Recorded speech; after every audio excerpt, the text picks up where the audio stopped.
আসসালামু আলাইকুম প্রিয় ভিউয়ার্স। সবার জীবনে একটি শখ থাকে, সবার মতে আমার জীবনে একটি শখ যেমন একটি অ্যাকোরিয়াম। এটা আমার একটা শখের জিনিস। আজকে আমি আমার এই অ্যাকোরিয়ামটি আপনাদের সামনে রেডি করে দেখাবো। যেমন আমি বাগানের কিছু অল্প মাটি আছে, সেই মাটিগুলো আমি দিয়ে দিচ্ছি পরবর্তীতে প্লান্টেড অ্যাকোরিয়াম হিসেবে তৈরি করার জন্য।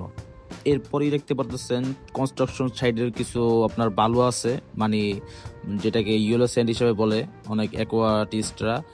এটা আমি এখন দিয়ে দিয়ে পুরোটা মানে গ্লাসের মধ্যে আর কি সুন্দর হবে জিনিসটা, মানে বসাই দিতে হবে বালুগুলো, যাতে সব সাইডেই মানে মোটামুটি একটু সমান হয়, কারণ একদমই তো আর সমান করা সম্ভব না। কারণ এগুলো সমান করতে হলে কিছু টুলস লাগে, সেগুলো আমার কাছে নেই। এরপর আমি পাথরগুলো বসিয়ে দিচ্ছি। পাথরগুলো বসিয়ে দেওয়ার পরে আপনার আমার হাতে দেখতে পাচ্ছেন একটি বগ উড, মানে শুকনো গাছের ডাল। এটা আপনার অ্যাকোরিয়ামের কিছু মানে প্রাকৃতিক যে ছোঁয়াটা আছে, মানে পানির নিচে যেভাবে মাছগুলো থাকে, ঠিক আছে, ওই ছোঁয়াটা কিন্তু এনে দেয়।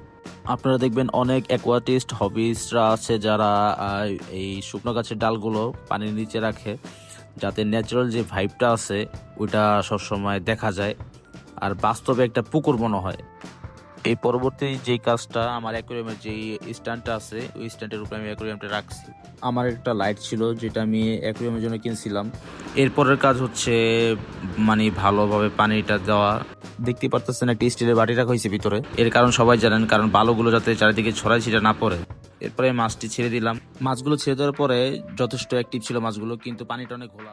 এটা হচ্ছে এর পরবর্তী লুক। আশা করি খুব ভালোই লাগতেছে আপনাদের কাছে। আমার কাছে তো ভালোই লাগতেছে ভাই, যেহেতু আমার অ্যাকোরিয়াম। সেটআপটি কিরকম হয়েছে সবাই জানাবেন কমেন্ট বক্সে। ধন্যবাদ।